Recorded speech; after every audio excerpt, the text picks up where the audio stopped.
Divas, meus amores, tá começando mais um DVS Podcast, o podcast mais bonito da Suíça. Vocês já sabem do meu bordão, né? Um beijo pra vocês. Bora, mais bonito porque tem eu, minha convidada linda, maravilhosa hoje.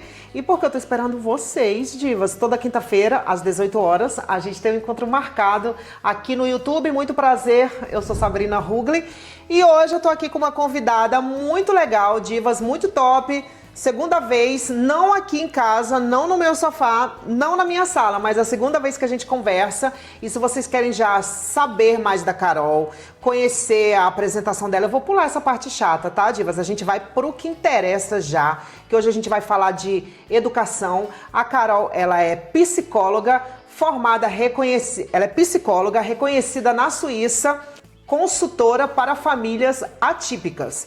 Então a gente já vai passar para a parte boa. Eu tenho muitas perguntas. Você quer saber o que é uma família atípica? Talvez você está em casa precisando de ajuda, tem uma criança atípica em casa e não sabe. A Carol trabalha aqui, trabalha no sistema escolar e tem muita informação para passar para a gente. A gente que é mãe, tá em casa, às vezes não tem apoio do idioma, não consegue falar o idioma, então várias coisas a gente está aqui hoje vários problemas a gente está aqui para resolver para você que talvez é uma mãe atípica, um pai atípico e não sabe. Então vem bater esse papo com a gente. Eu vou deixar aqui, vocês podem clicar em qualquer lugar dessa tela para saber a apresentação da Carol, o pai dela, a mãe dela, quem é um cachorro, tá tudo lá. Aqui a gente já vai falar do que interessa, que eu vou colocar o nome desse episódio de Carol Parte 2, logo depois da vinheta, tá bom, divas?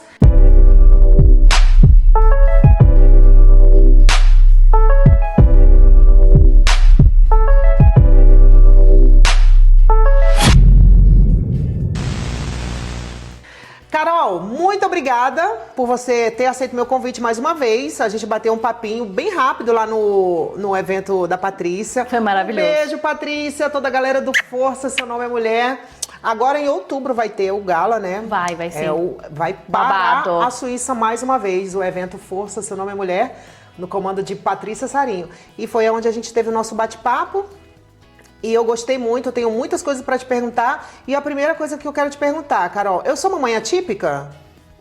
Não. Não, né? Você é uma mãe típica. Eu sou uma mãe típica, né? Isso. O que é uma mãe e um pai atípico? Por favor, lá. Carol. Famílias atípicas são famílias que têm um ou mais membros daquela família que entra na categoria de atípico. O que é uma pessoa atípica? É uma pessoa que durante o seu desenvolvimento teve algumas questões em relação a ritmo, ao quanto aprendeu, ao ritmo que aprendeu. Tô tentando falar sem tecniquez aqui, tá? Porque acho que não interessa. Tem todo o tempo do mundo, tá? Tudo certo. Fala fácil que as divas não são burras, mas Exato, gente. Somos facilitados. Enquanto uma tá cozinhando, tá limpando, estão ouvindo a gente. Exatamente. E aqui é o meu papel é fazer vocês me entenderem, certo? Isso. Exatamente. Então, quando a gente fala de uma família que em algum momento do caminho do desenvolvimento dessa pessoa teve algum percalço, então a gente está falando de muitas vezes pessoas que têm diagnósticos, pessoas com neurodivergência, pessoas com transtorno do espectro autista ou qualquer categoria de PCD, que no Brasil a gente usa essa sigla, pessoa com deficiência, a gente chama essa família que tem pelo menos um integrante no meio dela de uma família atípica, porque os desafios que essa família enfrenta não são os mesmos de uma família típica. Ah, tipo, mãe solteira com 2 crianças não é família é mãe solo. É mãe solo. Mãe solo com 2 crianças, mas existem mães solos atípicas, existe. Não tem nada a ver.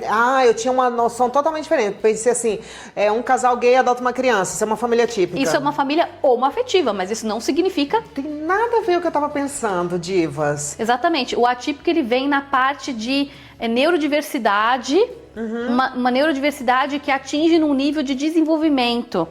Sabe? Neurodiversidade, traduz isso. Neurodiversidade, nossa, é o assunto do momento, né? Se vocês forem pesquisar muito na internet agora, tem uma grande bolha estourando no Brasil.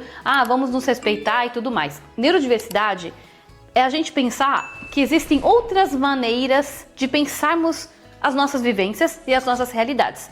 Uma pessoa com transtorno do espectro autista, por exemplo, não vai pensar a realidade dela, sentir a realidade dela e desenvolver pensamentos e raciocínios da mesma forma que eu sinto, por exemplo, e penso. Não pensa, Carol, não sente. São né? modos diferentes do cérebro trabalhar. Isso não significa que está errado. Só significa muitas vezes que é incompreendido, não significa que é errado. Vou trazer um caso aqui de um autista famoso. Primo Rico diz que o Primo Rico é autista. Sabe quem é o Primo Nível Rico? 1 de suporte, talvez. Sei quem é. Sabe quem é o marido da Maíra Cardi? Sim, Ele sim. tem autismo. É nível 1 de suporte, muito provavelmente. O que é esse nível 1 de suporte? Quando a gente fala de níveis de suporte para qualquer coisa, a gente está Porque a falando de gente nível vê, de funcionalidade. eu vou terminar, porque a gente vê ele uma pessoa super normal, né? Vamos lá, a palavra, assim, eu vou só. Eu não gosto de ser a chata que corrige os outros, tá? É, porque eu não ela gosto que de ser... disse que ele é autista, a Mas mulher quando dele. você fala, eu sou normal, eu sou anormal, tem uma problemática muito Ah, grande. é verdade. Principalmente ok. para nós psicólogos, porque, gente, na boa, quem é normal, cara? E quem não é também, né? Você que tá assistindo, você acha que você é normal? Assim, eu não acho. Assim, a palavra Não, também normal não e quero ser anormal é normal. muito problemático. É, eu também nem quero ser normal. Exato. E o que é normal? É. O que é considerado normal? Assim, há tantos anos atrás, ser uma mãe solo era anormal. É. Você deve ter algum problema que o seu marido não quer mais ficar com você e você fica com... Entende? É, sim, o que verdade, que é normal, me o que é coloquei anormal? mal. Isso vai muito... Não, isso é um erro comum das pessoas fazerem, tá? Por isso que eu não sou a chata, militante, que fica corrigindo. Não Não é gosto. assim. Mas a gente tá aqui num momento de comunicar para as pessoas. Sim, Então, eu acho que é verdade. interessante trazer esse ponto. Vamos lá, o primo rico que você estava falando. Por que a gente fala de níveis de suporte? Porque níveis de suporte significa o quanto essa pessoa vai precisar de ajuda externa ou do sistema para ser uma pessoa independente e autônoma. O primo rico precisa de muito pouco. Muito provavelmente, as áreas que ele é afetado pelo sistema 1 de suporte é interação social, a inteligência emocional dele, entende? Provavelmente, supostamente, é essas áreas que ele tem dificuldade, a área social. Geralmente é a área social que o nível 1 de suporte geralmente sofre mais. Isso significa que não tem outros sintomas? Não significa, porque cada autista é diferente um do outro, assim como todos nós, pessoas típicas, somos diferentes umas das outras. Porque no fundo todo mundo é diferente, ponto. Certo? Esse é o primeiro ponto do meu atendimento, do meu trabalho, que eu acho que é o que me diferencia como profissional.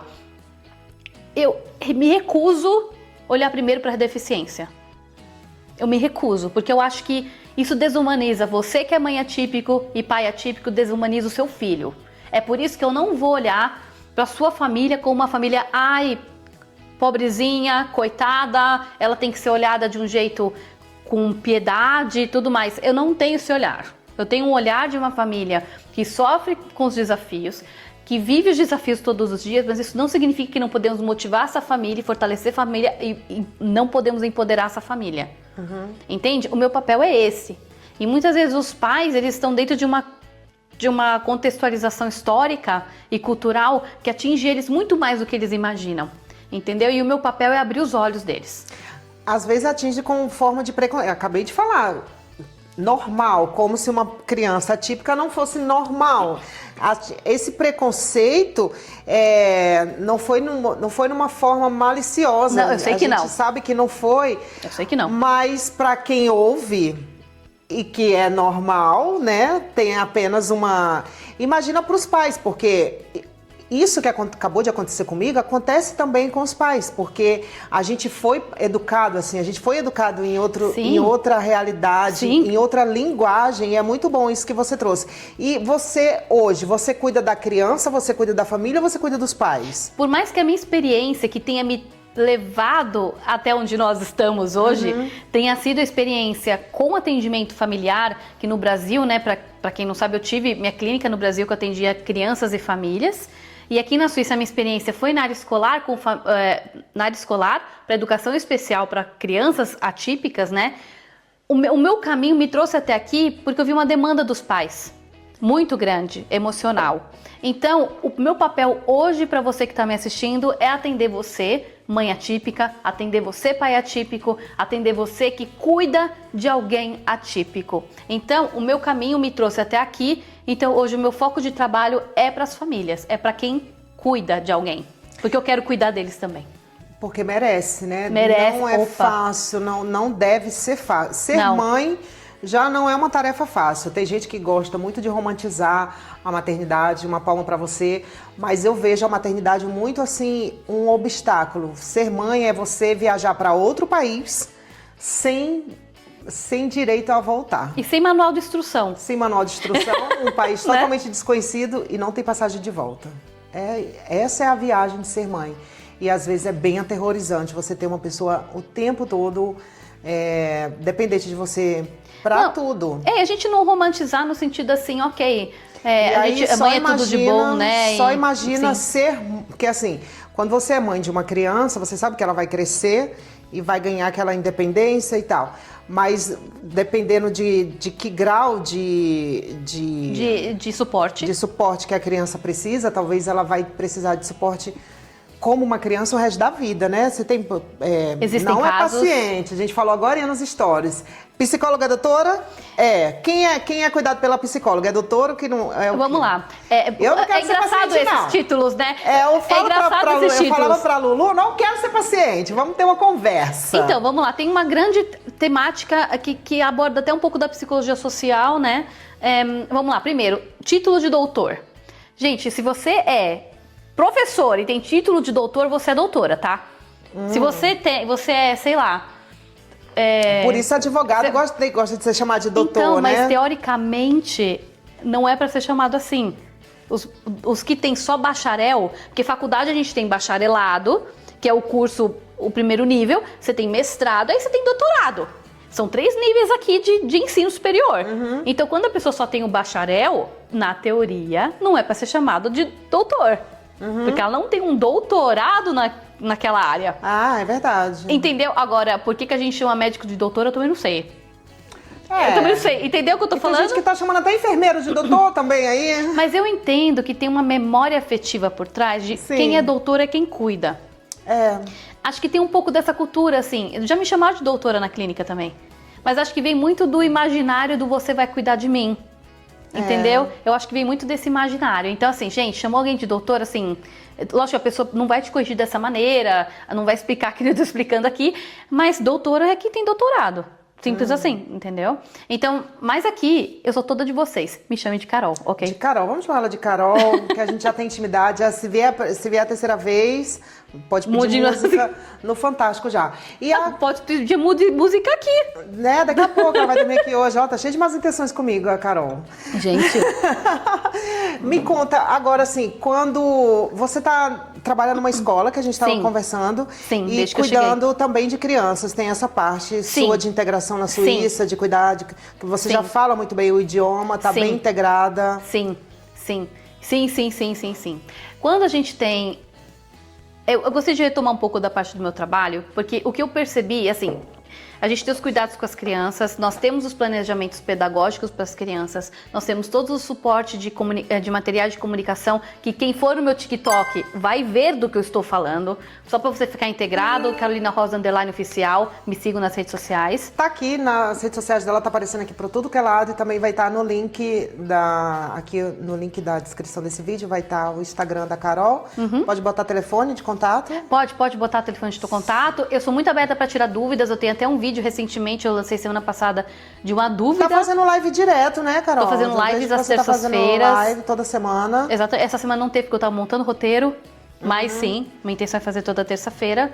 E é lá que eu me abro mais, assim, na questão do meu posicionamento profissional. O seu atendimento é voltado para brasileiras? Para brasileiros. Para comunidade brasileira? Isso, para nossa comunidade. Eu acredito que a nossa comunidade aqui sofre bastante em relação ao choque cultural e a língua. Então, o que eu puder contribuir para eles, para os brasileiros que estão fora do país, eu vou ficar ficar muito feliz de contribuir, sabe? Porque eu acho que nós já nos sentimos muito sozinhos muitas vezes. E brasileiro que está no Brasil? Também, né? Tô aqui para vocês. Online, a internet, Portugal, gente, você tá na internet, você tá no mundo. Simples assim, você tá na internet, você tá no mundo. E todos esses anos que eu tava aqui na Suíça, né? Eu aprendi demais com as crianças. Isso é uma coisa que quem mais aprendeu fui eu. A gente monta plano pedagógico para essas crianças, mas quem mais aprende somos nós, que cuidamos delas. Mas ao mesmo tempo eu comecei a ver uma demanda das famílias pelas dores que essas famílias têm. Ai, Carol, mas é fácil falar, né? Porque você tá num país de primeiro mundo, as pessoas têm suporte, as crianças têm transporte pago, comida paga, dependendo do caso, moradia paga, tudo pago pelo governo. Como é que essas famílias sofrem? Então, tem duas observações aqui para fazer. A gente está num país de primeiro mundo e tem fila de espera, tá? Fila de espera onde? Para as escolas especiais. Existe fila de espera.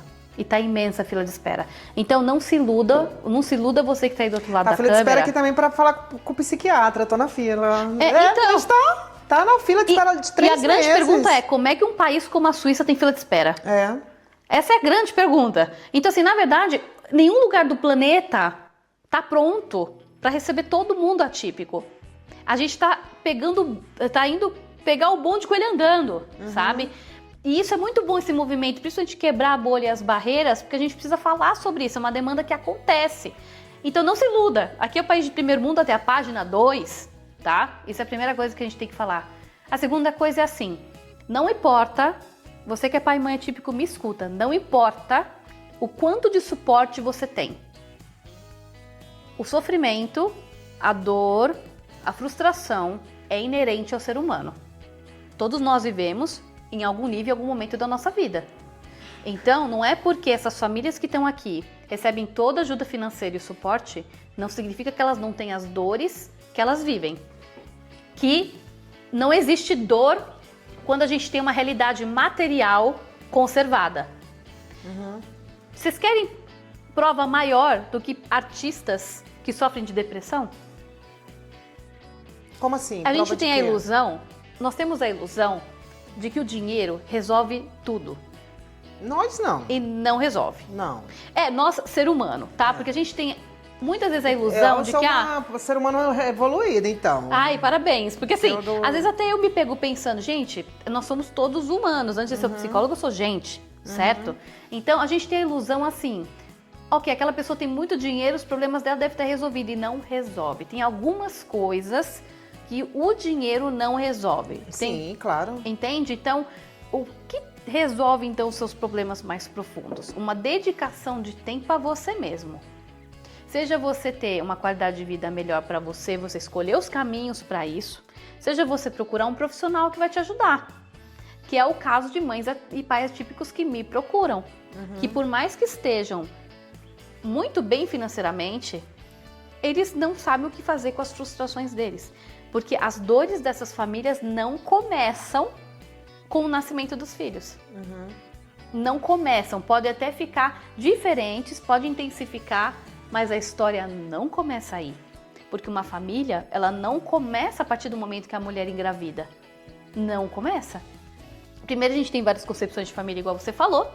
É a primeira coisa. Segunda coisa, as nossas famílias começaram desde a nossa história, do que a gente acredita que é família. Vamos começar então a falar um pouquinho mais das dores.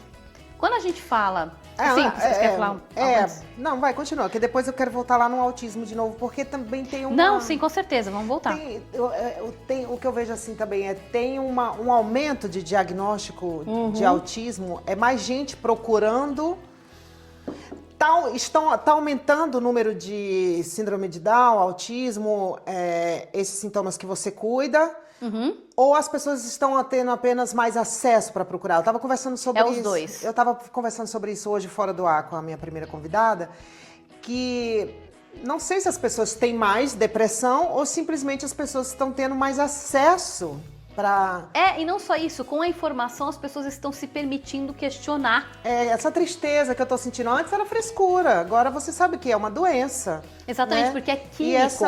Isso que eu quero te perguntar, assim, no autismo e nesses sintomas que você trata, como é o nome certo? Doença não, é transtorno? Como é o nome? É um espectro. Espectro, o nome certo para... É um espectro. Quem é autista, síndrome de Down, isso é um espectro? Vamos lá, a síndrome de Down é uma trissomia do cromossomo 21, é uma mutação genética. Mas é considerado uma mutação genética, não é uma doença. Não é certo pode falar doença. Então, a gente fala de deficiência. Deficiência. Tá, uma pessoa com deficiência. Agora, a pessoa do espectro autista é um espectro, porque se trata não de sintomas específicos. O cérebro do autista, gente, é muito complicado explicar. Vamos lá. O cérebro tá aqui, certo, gente? A gente tem várias áreas em funcionamento ao mesmo tempo, porque o cérebro é uma máquina fantástica. Não existe nenhum robô inventado que faz tudo 100% que o cérebro faz. Não existe, tá? Então, quando a gente tem o cérebro, ele tá várias áreas aqui ligadas ao mesmo tempo. Vai ter autistas que vai ter, por exemplo, essa área prejudicadas. Tem autistas que vão ter essa aqui. Então, o espectro se trata de diferenciações de sintomas, mas que, ao mesmo tempo, eles atrapalham em alguns campos da vida. Entendi. Por isso que nenhum autista é igual ao outro. Por isso que a gente está falando de um espectro e não de uma deficiência, necessariamente falando. Quando a gente está falando do autismo, principalmente O que mais se classifica nessa família do espectro, junto com o autismo? Nossa, síndrome de Asperger. Oh, gente, o que é isso? Você já ouviu falar... Eu vou falar como é que chama? Tem uma história de um cientista que ele ajudou na Guerra Mundial a decifrar uns códigos de guerra.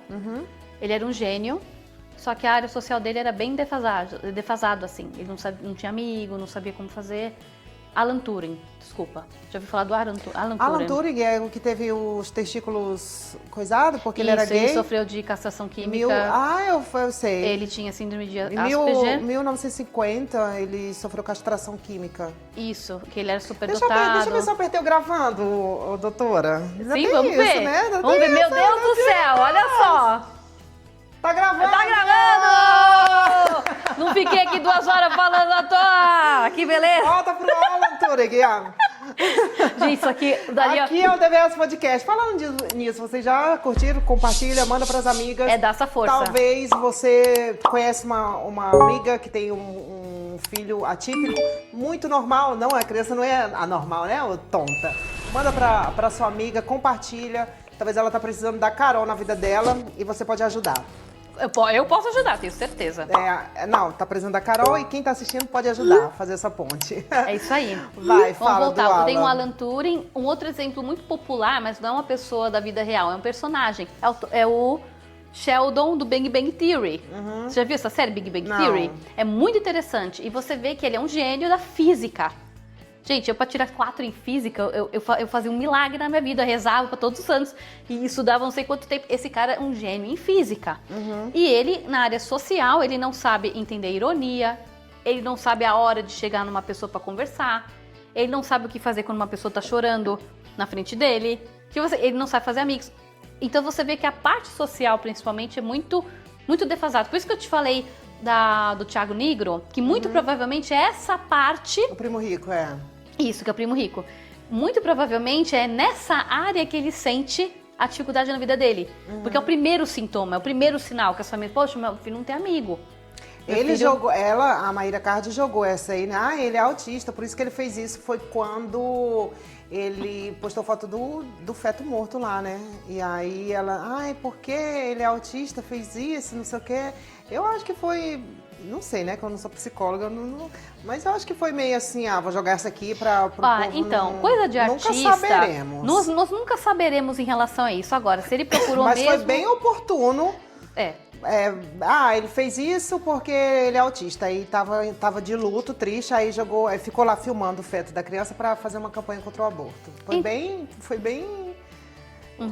bem... Como é que fala? Problemático. Não é problemático. Foi bem essa é a minha cômodo ele opinião, jogar tá? aquela... Não, ele fez Aquela isso cena, porque ele né? é autista.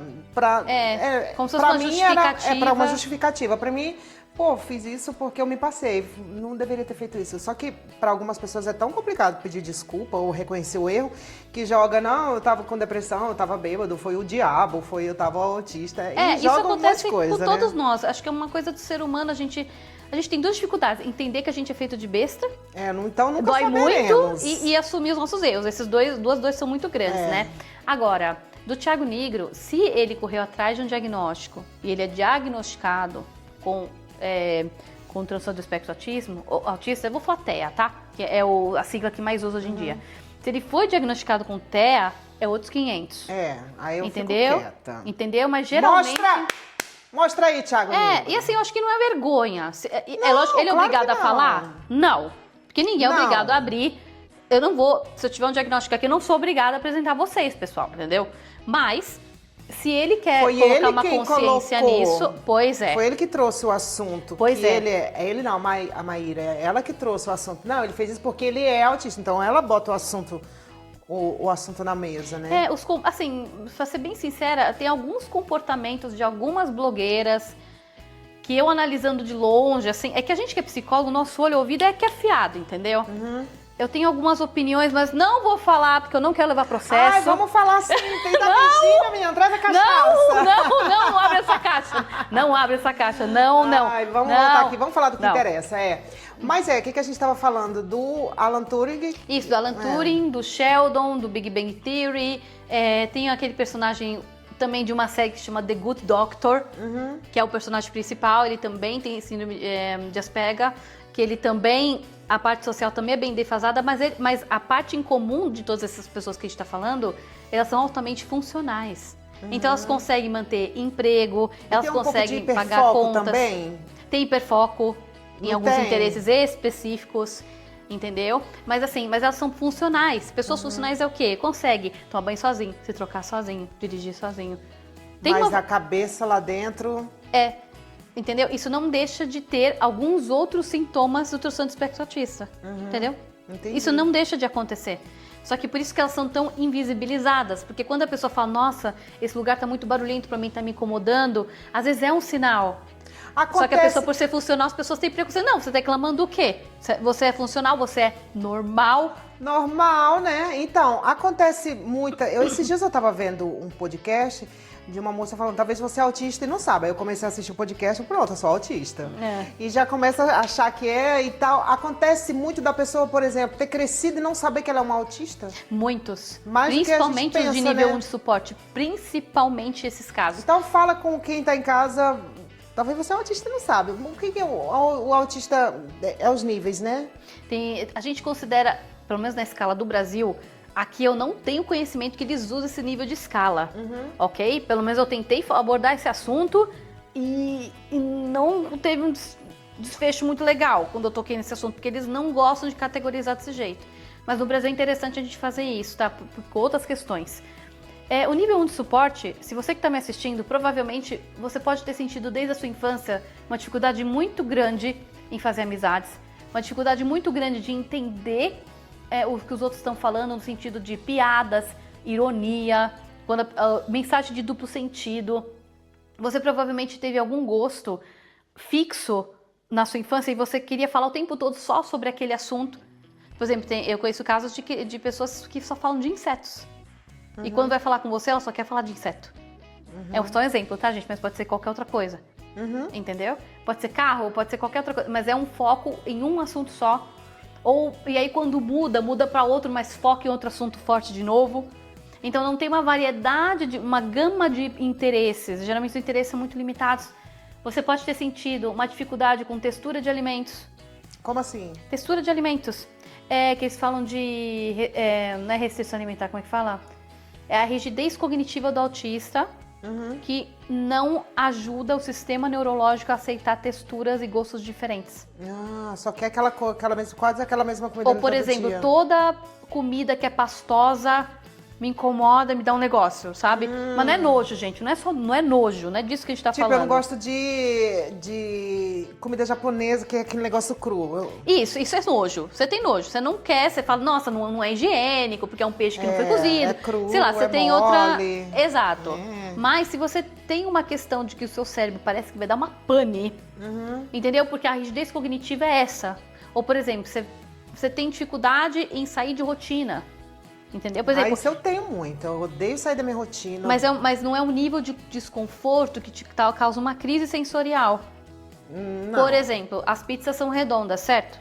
Se você pede uma pizza quadrada, às vezes essa pessoa do nível 1 de suporte já vai se incomodar demais pela pizza ser quadrada. A gente não. O nível 1 é o mais baixo ou o mais alto? É o mais baixo. Aí vai ser É o mais... É o antigo autismo leve. Que é leve, ele não é pra ninguém. Nem não a é leve vida pra tá ninguém. leve, né? Imagina. Exatamente, então não é leve pra ninguém. Então você não fala isso, tá? Se você não sabe do assunto, às vezes é melhor ficar quieto. Mas assim, aí você tem... então parece que a gente que é 30 a mais, a gente sabe, né? Sabe a tela azul do Windows? Quando o computador travava? Pã!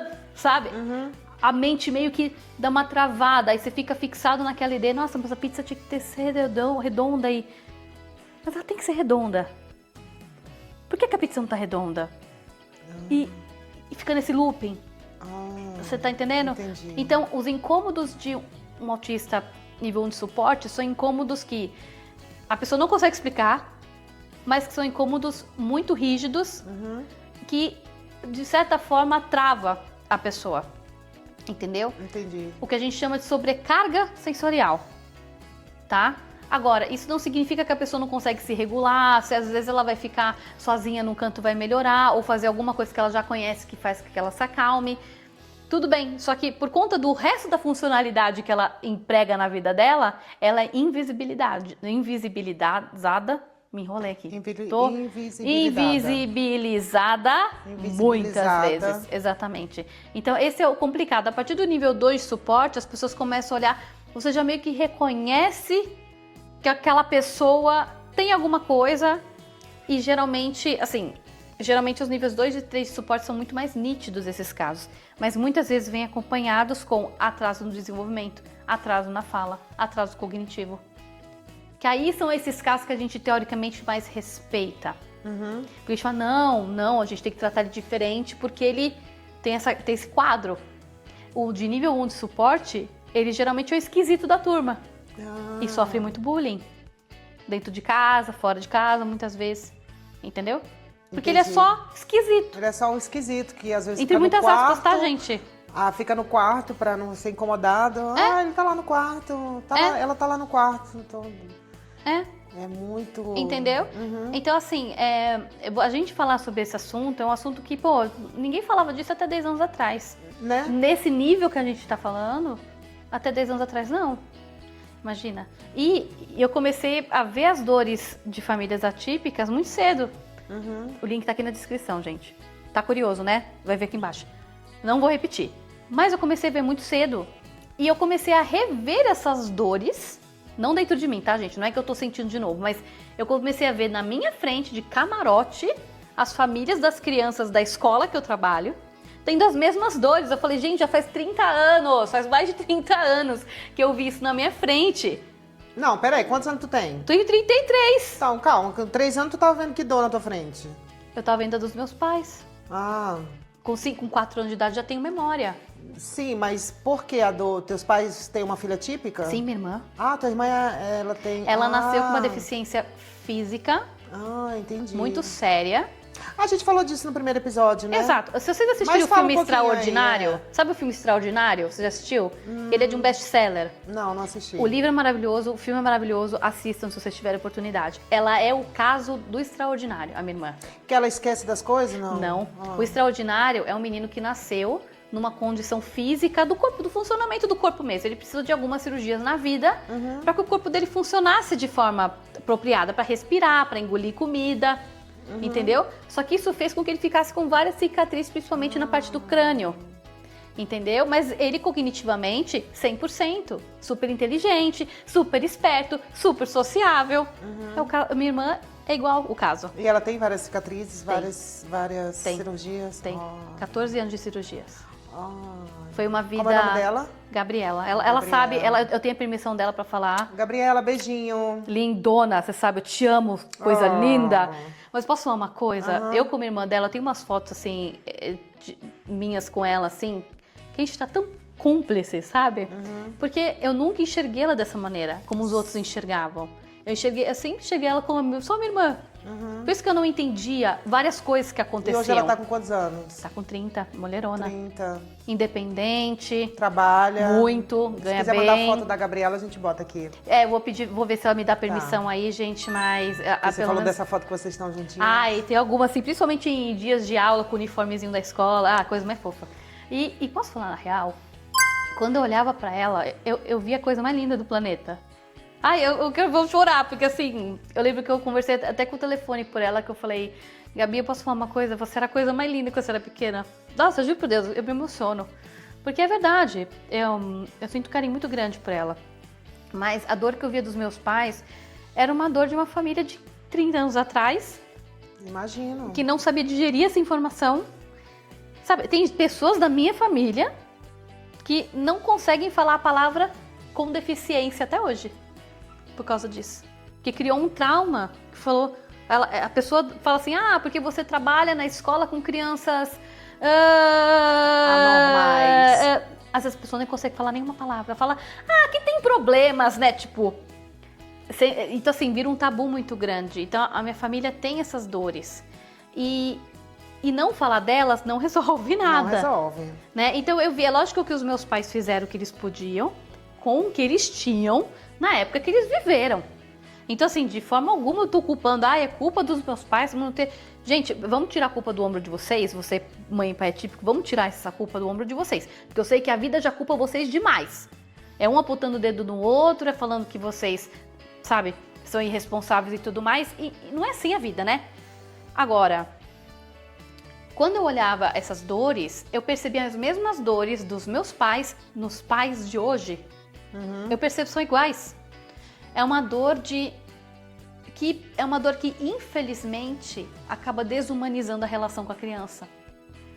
Porque você começa a ver primeiro a deficiência da criança e não a criança. E eu sei que eles não fazem por mal. Não, é porque, como eu te falei, você falou aí que tem mães que não conseguem, que tem pais, que mães que não conseguem falar deficiência. Exato. E sabe o que eu lembrei? Ou se falam, enche de culpa. Não é por mal. É porque a gente foi programado assim, a sermos preconceituosos, a sermos desinformados por muita coisa. Até o problema atingir a gente fecha os olhos para aquilo. E eu estava vendo uma reportagem de um menino de 17 anos que foi brutalmente, teve a vida roubada, ele foi agredido porque ele foi confundido, eu não sei, falavam que ele era gay, falavam que ele... Aí tiraram aquelas brincadeiras, viadinho, os colegas dele... Que triste. Bateram nele, espancaram ele até a morte. E aonde eu quero chegar? No velório, foi uma equipe de reportagem lá entrevistar o pai dele. E... foi isso que me chamou a atenção. O pai dele, o repórter, falava assim, mas é verdade essa história que chamavam seu filho de homossexual, disso, daquilo? O preconceito que o pobre daquele pai tinha contra ele não conseguia falar. Chamavam meu filho de umas coisas aí que eu nem quero repetir. Você tá entendendo? O próprio preconceito do pai em falar assim, ele não queria admitir que o filho dele, mesmo depois de morto, poderia ser homossexual. Daquele pai de uma outra geração que foi implantada na cabeça dele que ser gay é errado, que isso e aquilo. E nem na hora do leito de morte ele conseguiu dizer, e daí se meu filho era homossexual? Ele merecia morrer por causa disso? Não. Não, e outra coisa... Ele não conseguiu, ele não, falava que meu filho era umas coisas aí. E isso me pegou muito, assim, foi a mesma coisa que você falou. E o seu filho já tá lá dentro, independente do que ele é, o seu filho já tá lá dentro. Né? O seu filho já existe. Independente dele ter uma deficiência ou não, ele já existe. Então, por que eu falo mais uma vez que as pessoas cometem esse tipo de erro sem intenção de errar? Porque a gente também erra amando, sabe? A gente também desrespeita alguém amando alguém. Isso acontece porque a gente é humano. A gente tá falando de uma estrutura de sociedade que, na real, se pergunta até que ponto que é uma opinião que você tem, até que ponto que é opinião que te enfiar na tua cabeça. Pra tudo nessa vida. Então a gente tem uma estrutura de sociedade que coloca pra gente uma expectativa do que a nossa vida tem que ser, de como a gente tem que agir, do que a gente tem que fazer. A gente que é mulher, a gente escuta pra caramba. Todo mundo escuta, mas a gente quer mulher mais, né? De como a mulher tem que se portar e tudo. Mas aí também entra a briga de classes, né? Entra tudo. Porque a mulher da favela preta vai ouvir que ela só tem que sobreviver. Você que já vem de uma outra classe vai ouvir que tu tem que se formar e fazer uma faculdade. Mas quem vem lá da favela vai virar cobradora de ônibus, vai virar faxineira. Ela quer o dinheiro pra ontem ali, sabe? Mas quando a gente tá falando de família, a família é uma simbologia muito sagrada, né, na nossa cultura. A gente quando fala assim, qual é o... Perdão, tô tomando o microfone. Qual é o destino da vida? Pra maioria das pessoas vai ser, eu vou casar, ter filhos e tudo mais, né? Muita gente vai falar isso. Por quê? Porque se tem a ideia de que é muito importante você encontrar um parceiro, casar, ter filhos. Isso é uma crença que a gente tem. na sociedade ainda muito enraizada. E quando a gente pensa, tá, mas como que vai ser a minha família? Ah, provavelmente vai ser parecido com os dos meus pais, que é a referência que eu tenho, ou não. Ou vai ser completamente diferente dos meus pais. Então a gente cresce, Sabrina, com as crenças nossas de todos os dias. Tenho live sobre isso no meu Instagram, tá? Não é Toda no TikTok, é no terça-feira. Instagram. Toda terça-feira. Tenho live sobre isso, é só seguir. A gente vai crescendo com essas crenças, com coisas que a gente escuta da sociedade, desses padrões de comportamento. A gente escuta das nossas famílias, dos nossos amigos, das instituições de ensino. Nós somos massacrados por ideias. E quando a gente chega num nível de, agora eu vou casar, agora eu vou ter minha família, a gente já tem tudo isso junto da gente, a gente já tem dentro da gente, isso é natural, é normal que a gente tenha.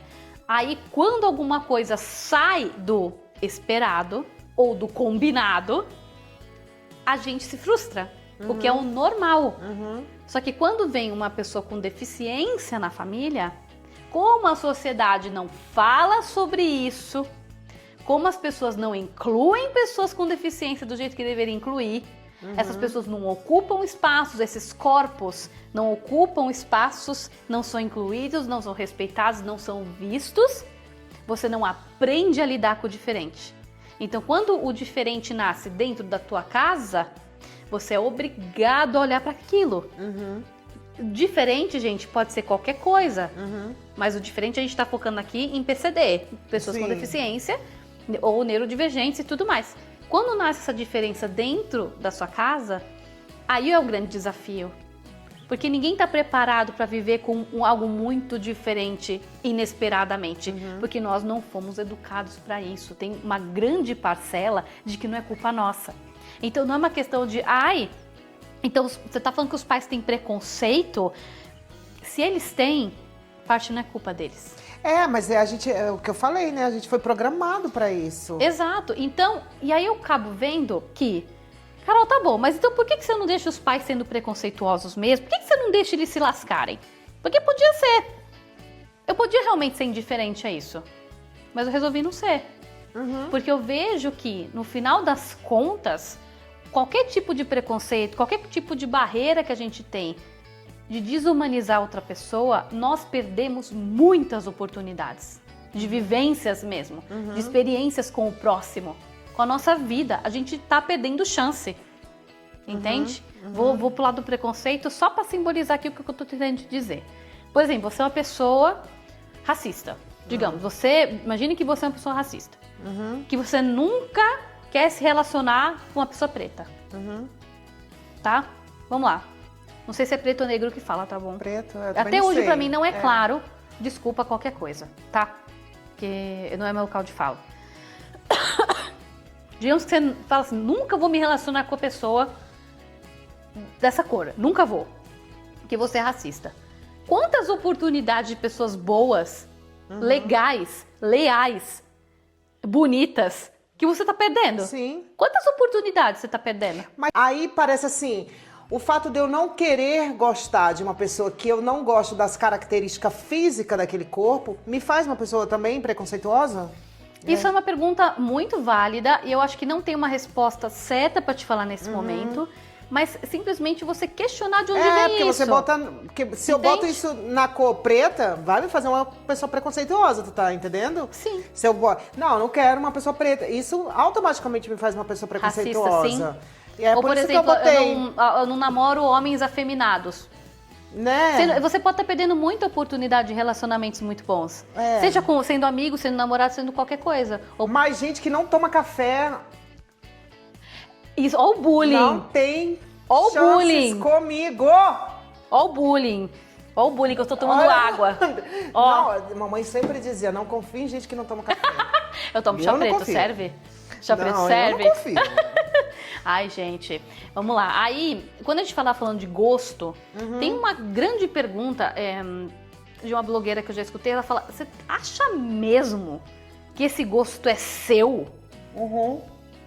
Só um questionamento. A gente tá saindo um pouco aqui do assunto, mas você acha mesmo que esse gosto que você tá falando é seu? Entende? Porque questiona se é teu mesmo. Não, a gente não está saindo essa do opinião assunto, é porque a gente está minha. falando de tudo, da programação que a gente estava falando lá no início, Sim. dos pais terem preconceito com o próprio, de não falar com o próprio filho, e isso no final abrange tudo, porque isso verdade. vem da programação que a gente recebe. Então, não estamos saindo do assunto, não. É verdade. É que a gente está assunto. indo no lado de É relacionamentos porque aqui. o negócio vai mais profundo do que ela pensa. Mas sempre Comigo é. é profundo. Mas sempre é. Porque, na verdade, quando eu falo dos meus atendimentos, a gente tá falando de pais que querem olhar para esse lado. Poxa, eu não quero mais não me conectar com meu filho. Eu sinto que eu não tô me conectando com meu filho. Ou eu sinto que entre eu e meu filho tem um muro. Eu não quero mais ter esse muro, eu quero criar uma ponte com meu filho. É isso que os pais falam isso. Ou por exemplo, cara, por que quando meu filho me bate eu não consigo botar limite? Vamos lá, Né? mas tu acha que isso é um problema de crianças atípicas? Esse negócio de criança que bate, esse muro entre pais e filhos? Eu vou falar aqui a minha opinião. Se como mãe, Como mãe, como coisas que eu vejo, como tenho amigas. Falei isso no podcast passado, parece que a gente tá vivendo uma vida tão corrida, correndo para ter, correndo para ser, para fazer, que a gente tá tá ligado no automático. E a maternidade, a paternidade também fica nesse automático muitas vezes. Então, assim, e aí eu vou falar de mim agora, minha filha vai fazer 10 anos. Eu tava fazendo uns stories esses dias e eu falei assim, eu não vejo a hora delas fazerem 12 anos que eu quero trabalhar 100%. E essa fala é muito perigosa. Porque tem mães que já estão trabalhando 100%, e tem mães que não vê a hora da filha fazer 12, 13 anos para irem trabalhar 100%. Mas é uma fase que a criança precisa muito, que está naquela transição, Exato, né? é bem E a problemático mãe isso. está ali ligada no automático, o pai também. O jovem quer atenção, isso não precisa ser uma família típica, é um jovem normal. Quer atenção, fica mais tempo no celular, nas redes.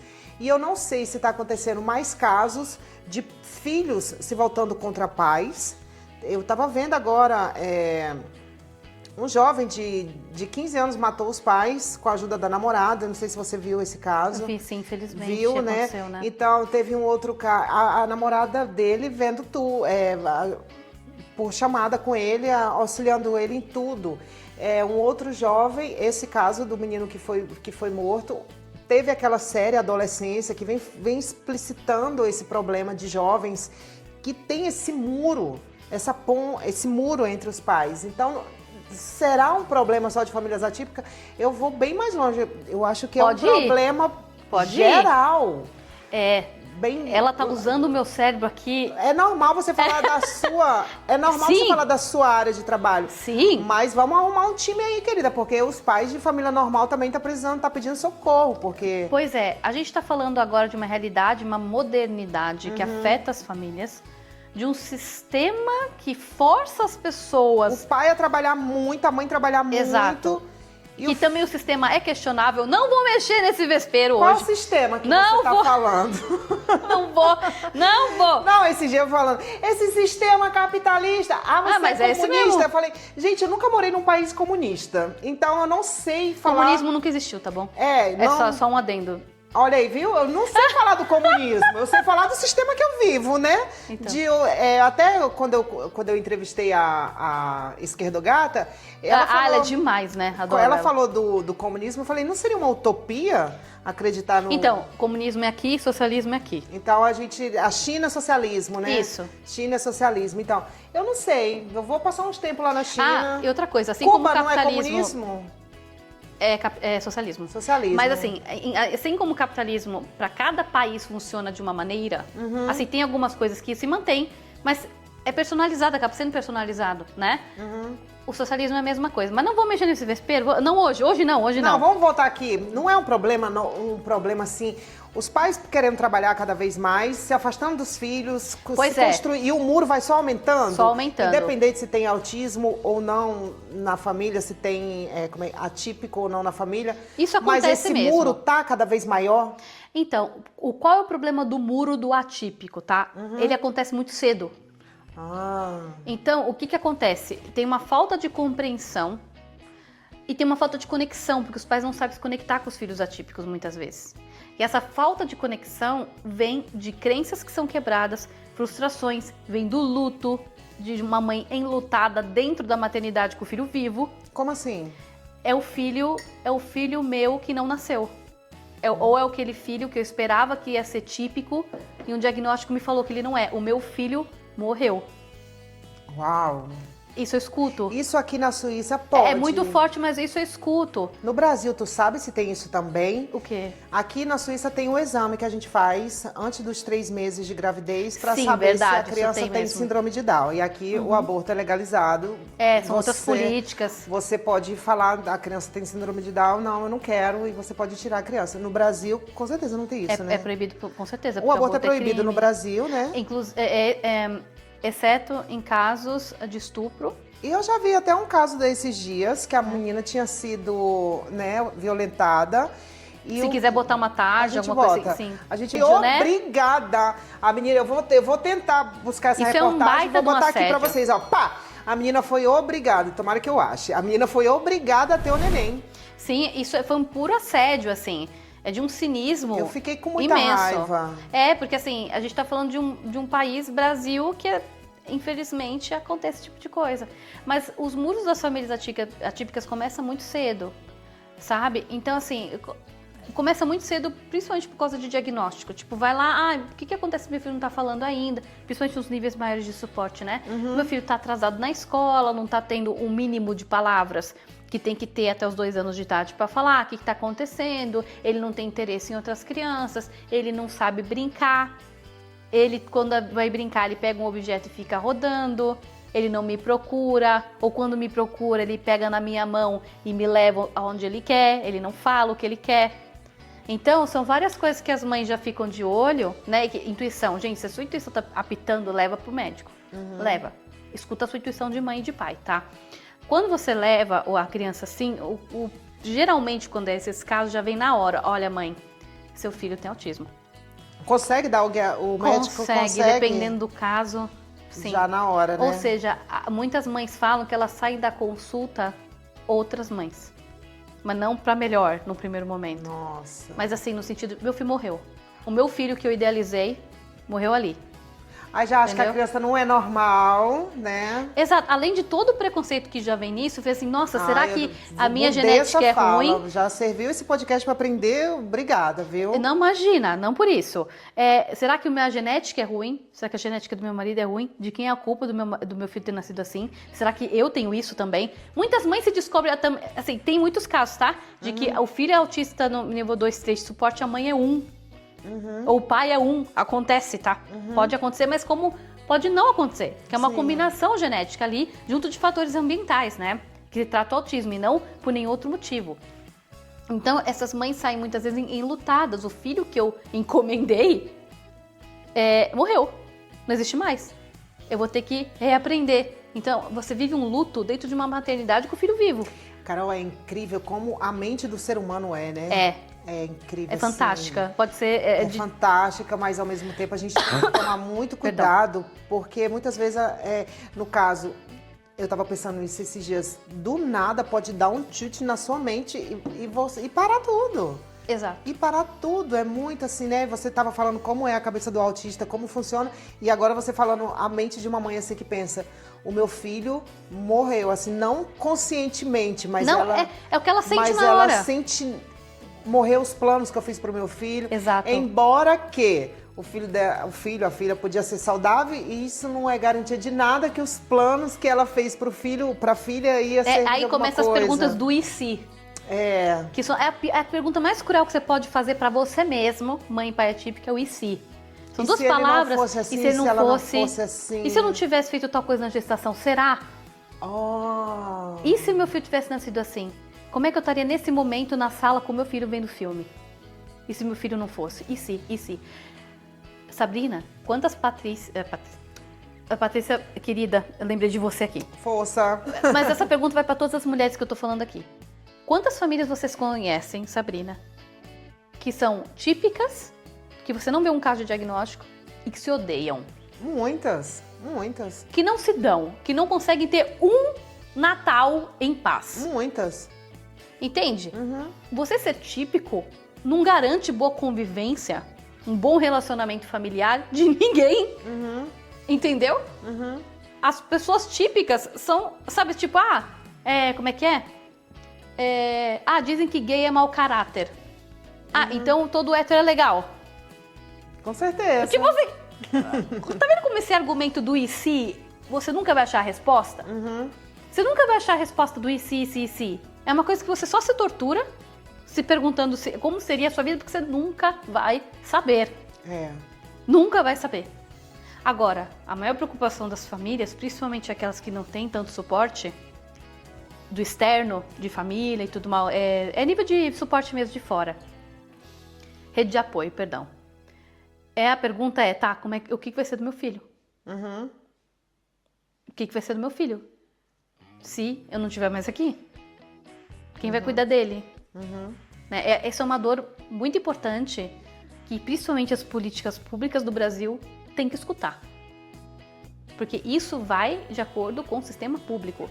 E outra coisa, outros muros que sobem muito rápido para essas famílias são muros sociais. A partir do momento que essa mãe tem um filho autista, principalmente em níveis maiores de suporte, muitas ficam sozinhas, os amigos somem. Isso quando o marido não abandona. Que são muitos casos. Vocês estão entendendo o nível de camada de sofrimento? Tá entendendo agora o porquê que eu escolhi essas famílias? Porque o nível de camada de sofrimento, elas não vão passar com dinheiro. Em momento nenhum eu tô falando de coisas que dinheiro resolve. Em momento nenhum eu tô falando de questões que você botar 10 mil reais, 20, 100 mil reais vai sumir o problema. Ou sumir a dor. Não vai.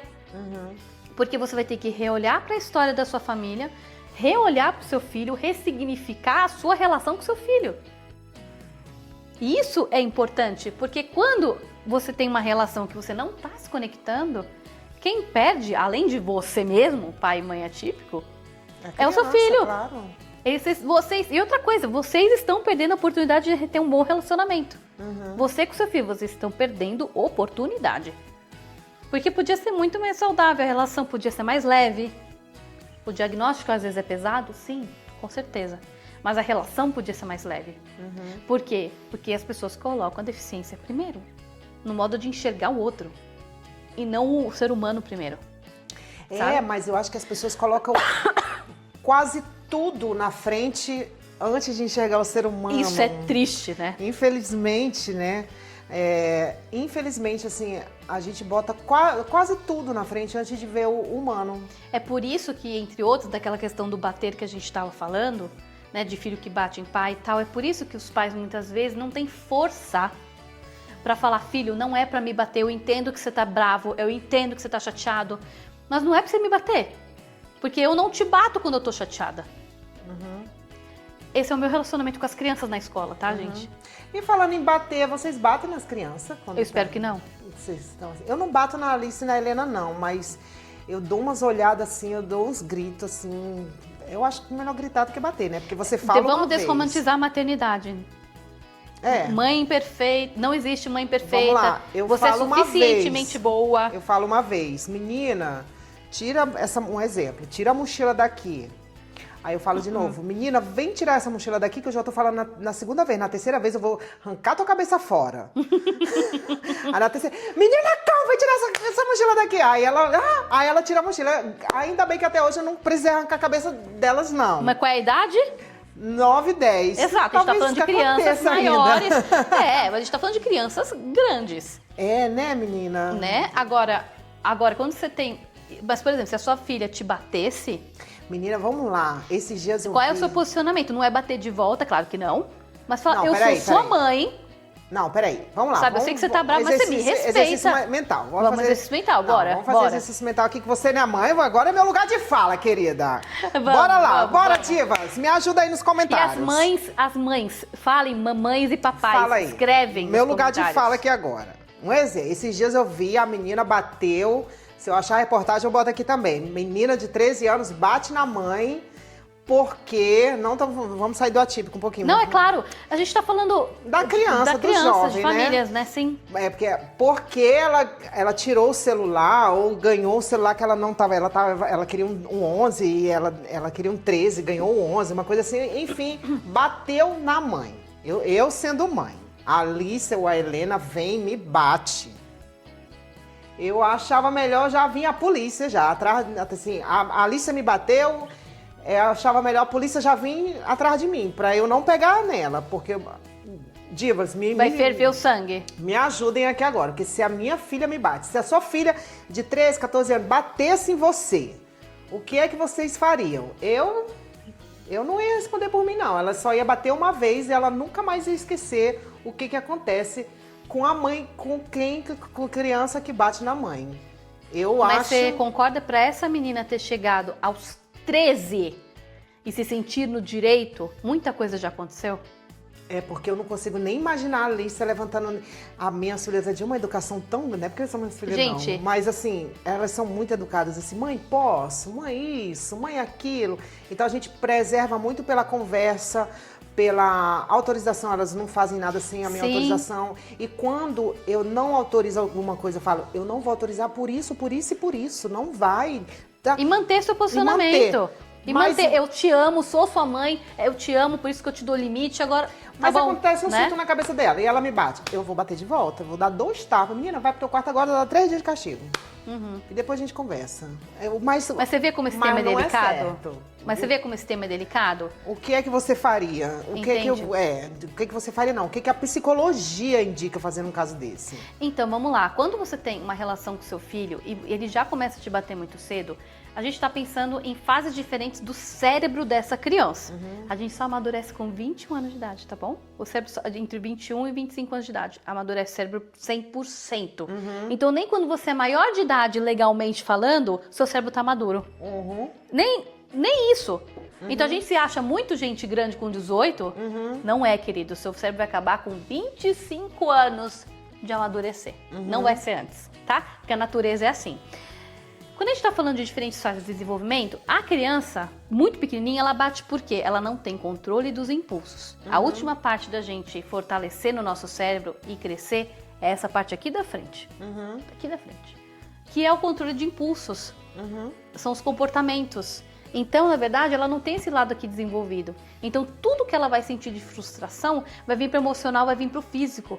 Ela vai sentir tudo, assim, e fazer aquela famosa birra que a gente fala. Então, a birra ela vai existir. O modo como a gente lida com a birra é que vai mudar, sendo a criança típica ou não. Num ataque de birra, é como se fosse um ataque de ira. Você já teve um ataque de ira? Ataque, assim, de você ficar irracional por conta da raiva. Ou, por exemplo, você tá tão cansada que você só conseguiu chorar de cansaço. Você já teve? Eu já. Não sei. Você não consegue pensar, raciocinar, ver sentido lógico. Tanta crise, porque tem que lembrar das crises. Né? Exato, mas provavelmente você já teve. Você que tá assistindo a gente provavelmente também. Eu já tive. Então, nesses momentos, você não vai ensinar nada. Você não vai brigar com a pessoa, você não vai gritar, porque senão só vai piorar a situação. Então, na verdade, as estratégias que a gente tem que usar, principalmente quando a criança é muito pequenininha, é compreender. O cérebro dele não é maduro, o meu é. O meu cérebro é mais maduro que o dele. Mas nessa hora da criança, vamos falar, porque eu falei da menina de 13, né? Sim. Mas da criança, que ela tá tendo uma crise lá de birra, não seria certo mostrar que naquele momento tem alguém comandando a situação?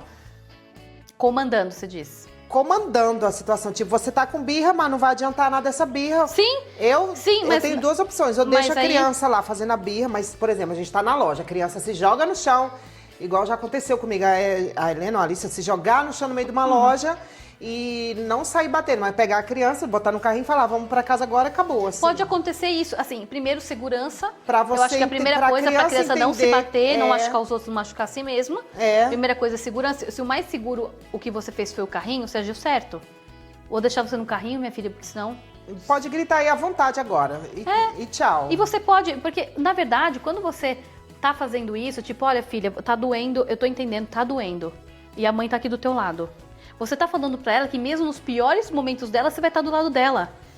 Essa é a mensagem que fica pra Mas que criança. dor é essa? Se é uma dor só que a criança tá fazendo uma birra na loja, por que que é um brinquedo? Que dor é essa? Então, a dor da criança é justamente uma dor muito grande porque não tem o raciocínio lógico desenvolvido. Entende? É como, por exemplo, a gente bate o dedinho na quina da mesa. Então, peraí. Não é racional a dor que você sente, a raiva que você sente, não é racional. Mas a primeira coisa é soltar um palavrão. Mas, na teoria, você deveria pensar sobre aquilo e falar, nossa, foi culpa minha, eu que bati o dedo. Mas não, você já bateu o dedo ali, tá doendo. Na criança é como se fosse a mesma coisa. A parte de impulso não tá desenvolvido. Principalmente criancinhas muito pequenininhas. Entendi. Então, o que você tá querendo me dizer é que não adianta, se isso é uma dor, e uma dor vira um pequeno trauma, né? Toda criança vai querer ser cheia de trauma, porque só ir numa loja e Mas se dizer não traumatizar pra é o uma normal da criança... vida. É, né? Então, o que você tá me dizendo, todo mundo vai crescer com trauma. Não adianta você querer dar tudo pra... Porque o que você tá me dizendo é, dizer não pra uma criança na loja causa uma pequena dor, e isso vai ser um pequeno trauma, e aí tá todo mundo traumatizado aí quando cresce. Mas, gente, assim, não foram essas frustrações que ensinaram a gente que em algum momento a gente não vai ter o que a gente quer? Não é? Entende? E tá tudo Isso bem. não significa... É lógico que nós somos adultas, a nossa geração, principalmente, né? A geração Z tá mudando um pouco isso, essa visão. E a Alpha também. Mas a gente que é millennial pra trás, nós sofremos muito na criação dos nossos pais. Segura esse corte. Vê o corte inteiro. Então olha pra lá. A gente sofreu muito na questão de os nossos pais tinham dores deles e muitos desses nossos pais não olharam para as dores deles e jogaram muito em cima as dores deles da gente. Quando a gente projeta a nossa dor em cima de uma outra pessoa, a gente está distorcendo uma realidade. Uma coisa é Perdão. Uma coisa é a gente ver uma criança fazendo birra numa loja de brinquedo porque queria brinquedo e você não vai poder levar por qualquer motivo, né? Uma coisa é a gente ver aquela criança assim, ok, ela tá tendo uma crise sensorial ali, porque ela tá fazendo isso, tal, porque ela tá sentindo uma dor tão grande, emocional, que é assim que ela consegue se expressar, ela não consegue se expressar de outro jeito. Uma coisa é a gente falar, ok, eu entendo, essa criança tem o cérebro imaturo, eu vou estar do lado dela, para abraçar, para acalmar ela, até a gente chegar num momento que eu possa conversar com meu filho. Né? Se esse momento chegar. Agora, você olhar para essa criança como manipuladora, que só quer te usar, que tá de palhaçada com a tua cara, porque era assim que os nossos pais viam. Ai, é verdade. Tá entendendo? Entendi. Ou, no caso das atípicas, ele tá fazendo isso porque ele é autista. Porque ele é um coitado. Porque meu filho nunca vai entender. Entende? Mas Quando aí a já com gente 13 tá anos, distorcendo o que realmente tá com 13 acontecendo ali. anos, nesse trazendo o caso aí da menina aqui Então, do celular. muito provavelmente tiveram outras vivências que desencadearam todo um relacionamento dessas duas pessoas que chegou nesse ponto. Não é uma coisa que veio do nada, Provavelmente não. né? A mãe tinha que ter tirado limites Muito antes. muito antes, dado limites. O relacionamento delas tem que ser revisto. Né? Essa mãe poderia, assim, como é que fala? Ela devia ter uma retomada afetiva de posicionamento. Mas é aquela coisa do muro que a gente falou, que... Exato. Não sei se é um problema de Mas hoje as em nossas dia, dores mas botar em acho cima que de outra não. pessoa também é um muro, tá? Não é problema de hoje em dia, não. É igual você falou, antigamente era pior. Exatamente. Antigamente Os era nossos pior. pais já colocavam muros, eles nem sabiam o que estavam pondo. Então, quando a gente coloca dentro de uma realidade atípica, que tudo é justificado pelo autismo ou pela deficiência da criança, a gente desumaniza essa criança. Então a gente acaba não educando essa criança da mesma maneira que se educa uma criança típica. Ai, Carol, mas ela tem limitação, mas ela tem atraso cognitivo. Tudo bem, ela pode não entender o motivo do seu não, o motivo do seu limite, mas o limite ela consegue entender. E quando você consegue respeitar esse fato de que provavelmente ela não vai entender, dependendo do grau de nível de suporte, não vai entender o motivo, mas ela tem que te respeitar porque você é um ser humano ali naquela relação, tudo muda. A relação muda. A criança fica mais calma. Ela te procura mais vezes para se conectar com você. Porque ela fala, você é meu porto seguro e eu posso contar contigo, eu posso contar com a tua palavra. Então, da minha parte, da minha experiência na escola, toda vez que eu tinha esse posicionamento de isso você consegue fazer, você já me provou que consegue, e eu era firme com a criança, por exemplo, uma tarefa que pra nós aparentemente é simples, amarrar o sapato, botar o sapatinho sozinho, enfiar o sapatinho, né? Se essa criança nunca tivesse me mostrado que ela conseguia sozinha, eu nunca ia cobrar. Mas a partir do momento que essa criança me mostra que ela consegue fazer sozinha, por que eu vou desmotivar essa criança a fazer? Porque ela tem deficiência? Entendi. A gente desumaniza as pessoas com deficiência. É verdade. A gente não enxerga a capacidade delas. Mínimas que sejam. Ai, Carol, mas é só um sapato. Para essa criança é muito. Você sabe quantos meses demorou para ela calçar o sapato sozinha? Você quer tirar essa conquista dela? Ou para escrever o A, B, C devagarinho. Às vezes a criança tem 12 anos e não sabe escrever. Você sabe o quanto custou para essa criança começar a escrever? Você vai tirar isso dela? Menina, esses dias eu tava com uma... Não é justo, né? Eu conheci uma mulher e ela tava com o marido dela, ele tem deficiência física. Tá. Ele, assim, andava um pouquinho assim. E eles juntos já há 30 anos. E a gente começou a conversar, bebê, ela... Amor, vem cá, tira uma foto nossa aqui. E ele... Ai, gente, eu vou imitar aqui, mas é só pra... Sim, assim, ele anda... Ele anda todo assim, né? A mão assim. Sim. E ele uma dificuldade pra pegar o celular. E aquilo já me causando uma agonia. Porque, mas gente, será que ela não tá vendo que esse homem tem deficiência? E não... Ai, eu já queria pegar o celular da mão dele. Não, deixa que eu... Uma dificuldade. Aí eu falei assim, mulher, ele não vai conseguir pegar... Deixa eu ir lá ajudar ela. Me segurou e falou, não, ele não gosta de ser tratado como deficiente.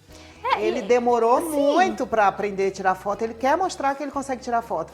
Mas eu já tava toda nervosa, preocupada, querendo ir ajudar ele. E ela, não, ele deixa ele. Eu falei disso demorou também meia hora numa live. Também falei disso numa live. Demorou meia hora para ele tirar uma foto, mas a gente tem que aprender a ter paciência com o outro, com as limitações do outro. Não, e você já parou pra pensar que nós pessoas, assim, você é uma diva, é maravilhosa.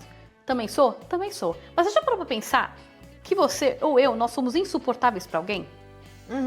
Não insuportável no sentido de, nossa... pra muita gente. Pelo amor de Deus. E tem gente que eu faço questão de ser mais insuportável ainda. Então, mas uma coisa não é ser insuportável no sentido de... nossa, não gosto dela, não quero ver nunca mais. Não é isso. Nós todos somos, de alguma maneira, suportados por alguém. Sim.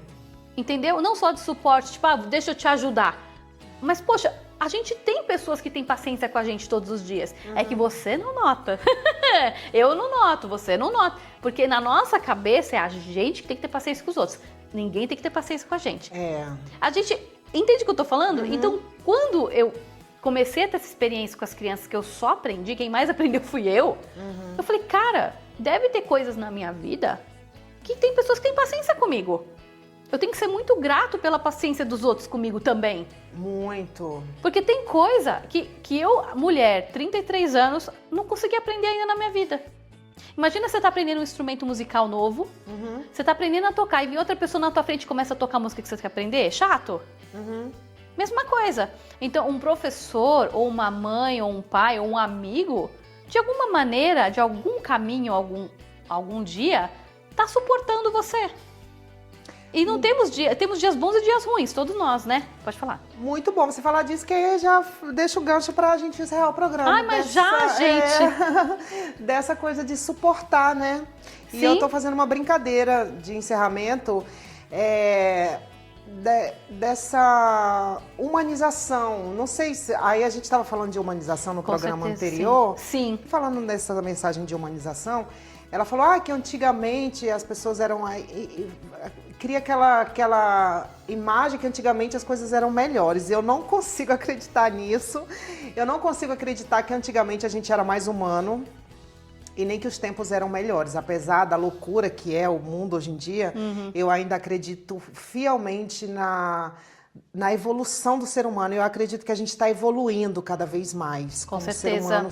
Eu acho que a nossa humanização está só aumentando, embora a gente esteja muito automático, muito automatizado para várias coisas, ligado no 320, eu acredito que a gente é muito mais humano do que antigamente. Eu acho que a informação está democratizando a informação em si. Então, a parte da tecnologia, ela tem esse viés. Ao mesmo tempo, a gente tem uma realidade que assim, tem conflitos de gerações. Assim como a nossa geração faz piada, né? A geração millennial faz piada com a geração Z. Normal, toda geração do momento vai achar que é a melhor geração e que a geração que vem não é boa. Porque a geração Z é o perigo pra gente, né? Eles vêm querendo pra nos superar. E é normal essa briga de geração. Já superaram a gente em muita coisa já, tá? Mas é lógico. Mas aqui é piada, a gente ama vocês, tá bom? Porque vocês já superaram a gente, ó. Anos-luz, coisa que vocês têm coragem de fazer, geração Z, a gente não teve. Na idade de vocês, eu não tive coragem de fazer um monte de coisa. Um exemplo. Falar da minha saúde mental. Era papo de louco na nossa época de adolescência. Mas aí também a gente não tinha acesso. Então, mas se você falasse, amiga, acho que eu tô com depressão. Ih, tá louca. Pronto, vai ter que internar. Era esse papo que tinha. Ó, corta, acabou o podcast aqui, vamos começar outro podcast agora. Porque se a gente fala, por exemplo, de depressão, de autismo, dessas coisas, aí a gente volta lá pro início do programa. Mas se quiser, cita de novo. Tô brincando. Que a gente tem mais acesso hoje em dia. Isso Sim, acesso, né? Sim, mas a geração Z, ela fala muito mais abertamente dessas questões. Tipo, cara, eu fiz terapia essa semana. Quem que falava essa frase? Tipo, mãe, eu falei na minha terapia essa semana, ou amiga, na minha terapia eu falei tal coisa, e eu acho que é verdade. Essa frase não acontecia nas nossas interações entre os amigos. Na nossa época de escola, com 15 anos de idade, ninguém fazia isso. A geração Z tá corajosa de falar dos problemas do mundo atual.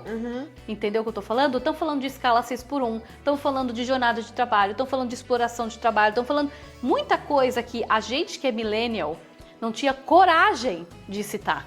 Porque a gente era endereçado, nós éramos orientados a pensar de outra forma. Naquela época que a gente tinha 20 e poucos... Sim. No Brasil também não falava como fala agora, eu acredito. Porque hoje em dia, com as redes sociais, dá uma lente de aumento. Parece que tem mais gente falando, mas também na época que a gente tinha muita gente falando, muita gente. Olha, a gente tinha um tem movimento muito grande também. Só que não era com a força que tem hoje. Mas hoje, por exemplo, vamos falar um exemplo, tá, Divas? Não tem ninguém de esquerda e de direita aqui, não. Mas eu tô falando assim, se a gente liga o Instagram, vê o Instagram, hoje tem muita gente falando da direita, tem muita gente falando da esquerda. E antigamente, para você ouvir falar de política, tu tinha que ligar a televisão. Era outro tipo de acesso. Era outro tipo. Então parece que tem muito mais gente falando. Mas eu acredito que não. Sempre teve esses jovens... E se não se falava de depressão antes, é porque não era o assunto do momento, o nicho. Não era só isso. Por que eu falo que o acesso é importante? Por exemplo, se eu estou deprimida aqui na Suíça. Tinha outros assuntos. assuntos. Às vezes alguém da Espanha vai falar, olha, aconteceu comigo essa semana e eu fui no psiquiatra e descobri que eu estou com depressão. Às vezes aconteceu a mesma coisa comigo e falo, nossa, será que eu não tenho? E eu vou no médico, eu vou me tratar. Tá me entendendo? Tipo, o impacto que isso causa? Sim. E a geração Z, por essa coragem que elas têm de falar sobre isso, é isso que tá acontecendo. Tá difundindo as informações. Seria coragem, vou dar aqui na geração Z agora. Seria coragem ou medo de sofrer? Porque o que você chama de coragem na geração Z, eu chamo de medo de sofrer. Não só na geração Z, em todo mundo hoje em dia. Então, eu chamo de coragem porque eu lembro de muitos dos meus amigos falarem assim, cara, eu falei pro meu pai que eu tô triste com tal coisa, meu pai falou que é frescura. Quando eu falo medo de sofrer, é porque pra tudo hoje em dia tem um remédio. Você tá ansioso, quer não a gente tá falando de... dorme. Tá ansioso, toma um remédio, tá? Isso aqui é Ritalina, é outro. Eu tô falando da atitude de você assumir o que você tá sentindo, o que você tá pensando, e que você não tá legal. E que você quer uma qualidade de vida melhor pra você. E aí quando você fala que você não tá legal, o que você chama de... Eu vou dar de novo. O que você chama de coragem. Como foi que você falou que a geração Z tem mais? Audácia, eles são audaciosos. Audaciosos. Não seria medo de sofrer e um pouco de... deixa eu ver, a palavra tava aqui, menina, saiu. O medo de sofrer deles, eu vejo dessa maneira. Eu vou ficar igual você, millennial? Surtado? Tomando remédio porque tá trabalhando igual um condenado? Isso. Porque o chefe não te valoriza. Eu vou ficar dentro de uma relação abusiva igual você, que ficou casada porque tem que ficar casada? Isso. Essa é a audácia da geração Z. Isso é verdade. A geração Z Eles estão olhando pra gente e falam, eu não quero. Olha pro pai, pra mãe e fala assim, eu não quero essa vida. Mas eu já falo para minhas filhas. por favor, estudem. Então, eu acho que a questionamento da geração Z, em relação ao estudo, tem uma questão de, na nossa época, dos anos 90, tinha-se uma promessa de que você ia ter uma vida muito melhor se você fizesse faculdade. Hoje é a grande prova de que não, principalmente no Brasil. Quantas pessoas com diploma de engenharia ou outros diplomas estão fazendo Uber porque não tem emprego para todo mundo? Mas essa fala é muito perigosa porque parece que tira a esperança. Eu não fiz faculdade, mas Sim, eu mas acredito nada pior se do que a realidade, você- Sabrina. Se você tem uma faculdade, você tem mais chance do que quem não fez. Vamos lá, a faculdade pode sim ser um caminho? Pode. Mas o que a geração Z está questionando aqui ela vai me garantir alguma coisa? Não, garantia não tem nada. A gente Exato. pode sair dali aqui É o primeiro morrer. questionamento. Segundo questionamento. Por que eu vou fazer uma faculdade para trabalhar para alguém, para ganhar um salário de fome, trabalhando em escala 6x1, com um chefe que me detesta, que se eu for embora, ele vai me substituir em 2 dias? Esse é o questionamento da geração Z. Eles querem trabalhar, Você eles fala não no querem Brasil ser ou aqui? explorados. Hã? No Brasil ou aqui? Essa geração Z que você está retratando. Então, geralmente eu escuto muito jovens brasileiros, principalmente. Mas é porque o assim, jovem no Brasil tá tendo... existe uma briga muito grande hoje em dia, falas assim... contra faculdades, assim. Ah, você não precisa estudar, porque você pode ter o seu próprio negócio. Eu acho essa fala muito perigosa. Eu também. Muito perigosa. Eu Eu também. vi pastores falando. Tem um cara aí, o CLT nunca, assim, o pavor de CLT, que fala assim, falas muito o problema perigosas, nunca assim. foi a CLT. A CLT foi resultado de muita luta. Falas perigosas, falando que você não precisa de uma faculdade, você pode ser empreendedor, abrir seu próprio negócio. Eu acredito que o caminho é a educação. Não acredito que faculdade, uma universidade é garantia para nada. Não existe garantias nessa vida. Não tem garantias. Mas se você pode e tem condições, faça uma faculdade. E você é o exemplo disso, Carol. Você chegou aqui, você não está limpando banheiro, porque você tem uma faculdade. Eu cheguei aqui, eu fui limpar banheiro, eu fui limpar vaso. Então, tem essa diferença. Mas se você... É um trabalho que... não estou falando que não é digno, não é isso. Mas eu quero voos maiores para minhas filhas. A gente volta fazendo o link lá, que pra gente não sair muito do foco, que Não, a tá tudo filha bem. olha para a mãe e fala, eu não quero ser igual a você. Então, eu acho que falta um pouco de humildade das mães, olhar para a filha e falar, minha filha, eu não quero que você seja igual eu. Eu gosto de limpar, eu gosto de fazer, eu gosto de trabalhar no McDonald's, mas eu quero para você um futuro melhor. Então, por favor, estude, principalmente aqui na Suíça. Se o filho não tira boas notas, não se esforça desde o início. Vamos lá. Nossa, gente, é que são tantas camadas dessa problemática, desde o início. Então, tem essa. Então, não tem problema seu filho, sua filha olhar e falar, eu não quero ser igual a minha mãe. Minha mãe é surtada. Não, o filho não tem que ser igual a gente. Mas o estudo, a educação, pra mim, É que a gente começa a ter essa visão de subemprego, do que é subemprego, o que é realmente um emprego. Agora, aqui na Suíça, por que eles não têm tanto esse olhar? Porque com o salário mínimo você consegue ter um apartamento de 2 quartos, sala, cozinha e banheiro, você consegue pagar um plano de saúde, você consegue, sabe, porque aqui não tem SUS, tá, gente? Você consegue pagar um plano de saúde, nem que seja do mais barato, você consegue fazer férias, você não precisa entrar numa dívida para comprar uma geladeira. Entende o que eu tô falando? Então, é uma outra realidade. Agora, no Brasil, independente se você tem diploma ou não, principalmente para os mais novos, dependendo do que você ganha, é salário de fome. Então, a gente tá falando de 2 mundos capitalistas completamente diferentes. A gente tá falando de Suíça, a gente tá falando de Brasil. O Brasil hoje, além de outras coisas que estão acontecendo no Brasil, na área de educação, na área de saneamento básico, outras coisas que estão acontecendo que só vão piorar o quadro. É que No assim, Brasil? eu não quero... privatização de tudo. Gente, não quero mexer em mais um vespeiro, mas assim, tem outras coisas que quando a gente vai pensando na qualidade de vida da população no geral, que é a população mais pobre, a gente não tá falando de uma qualidade de vida que tá aumentando, e a geração Z tá questionando.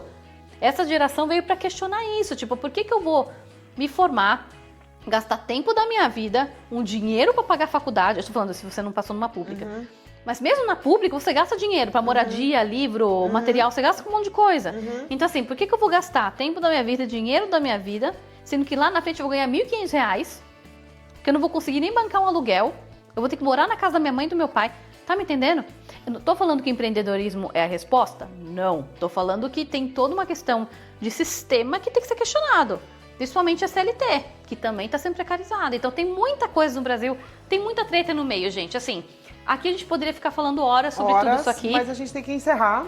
Você tá falando com uma psicóloga, você abriu a caixa de Pandora, filha. Eu por mim, ficar horas aqui. Posso trazer a cachaça, a gente fica aqui conversando. Exatamente. E vamos fazer uma live aí.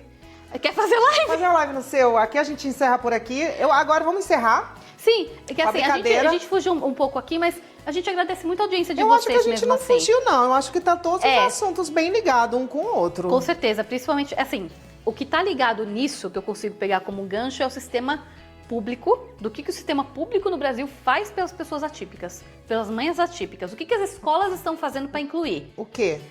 Nada quase, né? Muito bom. Professor de apoio dentro de sala de aula não quer pagar? Por lei, a escola não pode negar o seu filho. Se ela der negando matrícula pro teu filho... Querida, no Brasil o professor tá apanhando em sala de aula, em sala de aula normal. Não tô falando que não tem um zilhão de coisa para arrumar. Tem um zilhão de coisa para arrumar. Só que a criança típica não tem nada a ver com isso. Mas o que eu tô dizendo também, assim, o problema é muito maior. O problema é muito maior. Não tem educação para criança normal. O que tá acontecendo... Olha ela de novo! Então... Sou maluca! Não, tá tudo certo, tudo certo. Gente, anos e anos de preconceito enraizado. A gente aprendeu assim...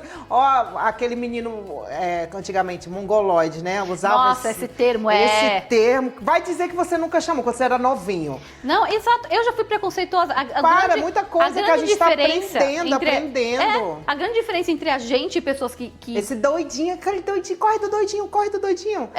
Tipo, a grande diferença entre nós e a pessoa que fica no erro é a vontade de mudar. A vontade de mudar e saber que não é por maldade, né? Não é aquela coisa... Porque tem gente que é mal mesmo. Que faz. Ou não quer mudar, ou não vê sentido de mudar, ou não sentiu a dor na pele ainda. Tem vários motivos, né, pra pessoa não mudar. Então, de qualquer forma, se a gente quer mudar a nossa realidade, a gente tem que começar pelo macro, com certeza. Tem muita coisa que é no macro que a gente resolve. Mas, da minha parte, como profissional, eu trabalho no micro. No micro, dentro da família, dentro das nossas relações com nós mesmos, nós adultos com nós mesmos, e o que a gente pode fazer para criar pontos com as crianças. É por isso que eu tô aqui. É por isso que eu escolhi essas famílias, porque eu acho que esse movimento pode trazer muito esclarecimento para as famílias delas. E até dar forças para elas lutarem. Para lutarem pelos direitos e tudo mais, porque tem família que não luta por vergonha, sabia? Tem vergonha de pedir. E desinformação, né, Carol? E desinformação, mas tem família que tem vergonha de pedir direitos.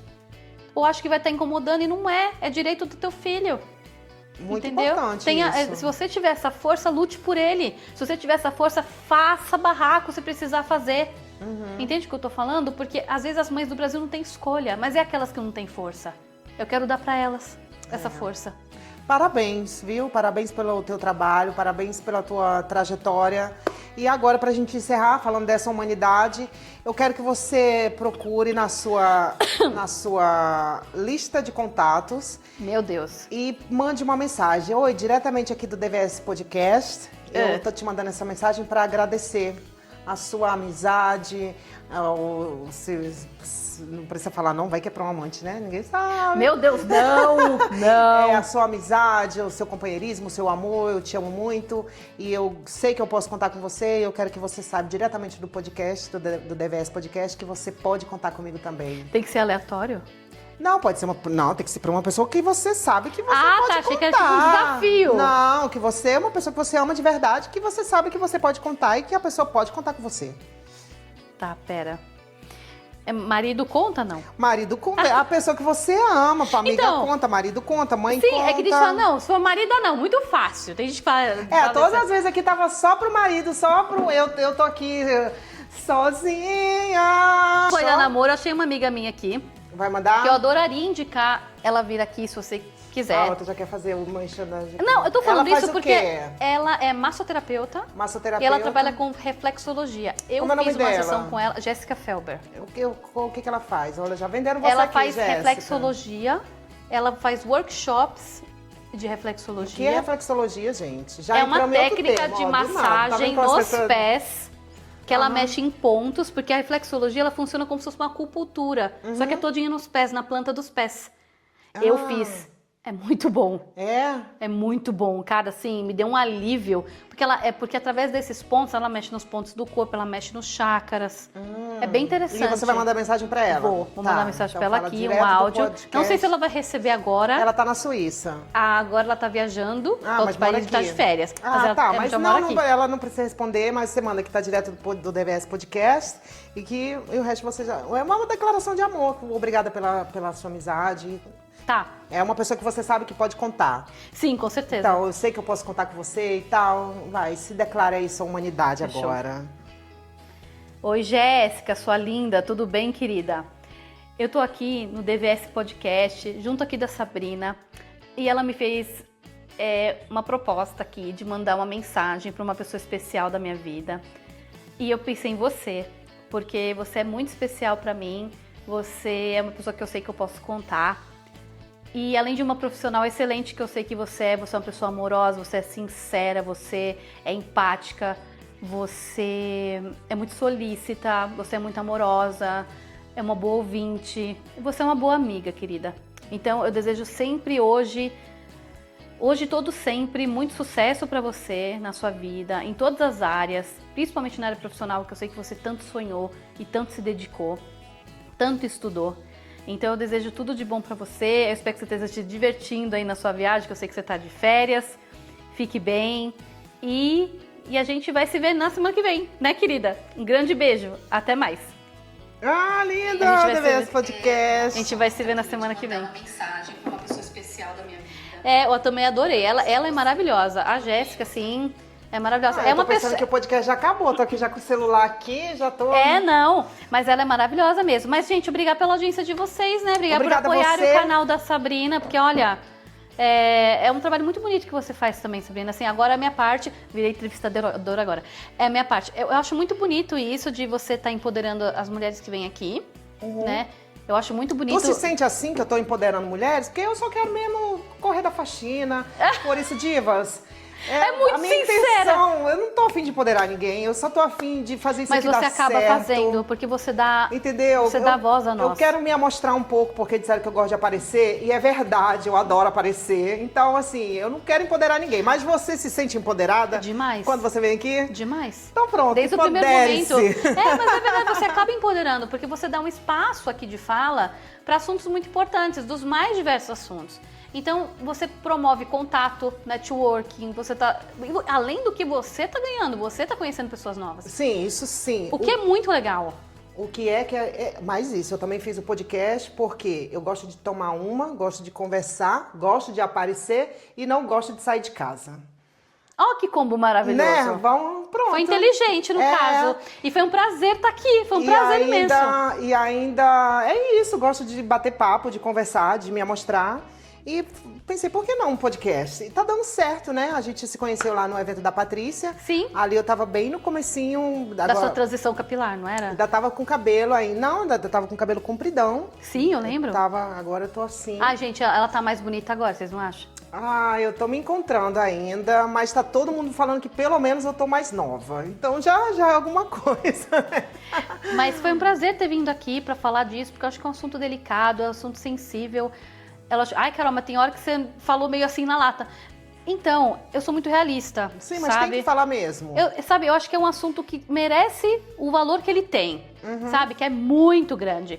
E isso tudo eu faço por muito amor a essas famílias, sabe? Por muito carinho, por muito respeito que eu tenho pela trajetória delas, que não é fácil. Não tem nem... Assim, lógico, ser uma família nunca é fácil, mas pra família típica... ainda mais desafiador. Então, assim, se eu puder estar do lado de quem me procura para se melhorar, para melhorar a relação com os próprios filhos, cara, eu sou todo apoio, entendeu? Então, é por isso que eu escolhi trabalhar com isso, é por isso que eu escolhi elas. Eu podia ter escolhido qualquer nicho, eu escolhi essas famílias porque eu vejo muito valor. Parabéns pela tua profissão, por você trazer essa ajuda que ser mãe, ser pai de uma criança... Não vou falar normal, de uma criança, mas como é que eu falo? De uma criança típica. De uma criança típica. Não é fácil, imagina de uma criança atípica. Então, muitos parabéns, obrigada pelo Obrigada, bate-papo. de coração. Espero Obrigada que você mesmo. tenha gostado. Eu amei! E o episódio de hoje teve o apoio de GT Vision. Já fez um ensaio com a GT Vision? Não. Tu conhece o Gilson? Não, ainda não. Já Quem que viu é? ele, o fotógrafo das estrelas aqui, pra você que tá querendo Ai, gente, eu sou uma começar. estrela. Pra você que tá querendo... Você falou, se eu for começar a trabalhar com internet, eu tenho que comprar essas luzes também e tal. Sim. Pra gente que tá na internet, a gente sabe que a gente vende uma imagem muitas vezes. Com certeza. Pra você gerar autoridade, registrar momentos inesquecíveis. E por que não registrar momentos? É registrar momentos, gerar autoridade e ter aquelas fotos maravilhosas. E pra você acaba enviando a sua mensagem ao seu público. Nas redes sociais é muito importante isso, Sim. independente do nicho que você tá. Se você quer marcar presença, o ser humano é muito visual, né? Sim. Eu deixo aqui a minha A indicação. nossa comunicação no que a gente mostra diz muito já. Eu deixo aqui a minha indicação, GT Vision, o fotógrafo das estrelas, que apoiou esse episódio de hoje. E depilação a laser, pra ficar lisinha, cheirosinha, sem aquela coisa assim, ó, todinha no corpo. Depilação a laser é na Mavi, tá, divas? Um beijo pra vocês, curte, compartilha, manda pra todo mundo. Se inscreve no canal. Você é de onde no Brasil? Que você já falou. Eu sou do interior de São Paulo. Do interior de São Paulo. A gente vai mandar, quero ver todo mundo de São Paulo seguindo a gente. Chega nos 2 pés no Instagram, porque no final tudo isso aqui, se não tiver você, não faz sentido. Não vai me ajudar a sair da faxina, né, divas? Ó, falta isso aqui pra eu vir aqui vendendo tigrinho pra vocês. É só isso que eu faço, Ai, não tá? ajudem, gente, não faça isso. Olha, vem aqui, senão eu vou Vamos vir ajudar. vendendo tigrinho. Eu vou vender terreno no céu. Amém, irmãos? Tchau, obrigada. Arrasou. Beijo, divas. Foi bom. Gostei também. Gostou?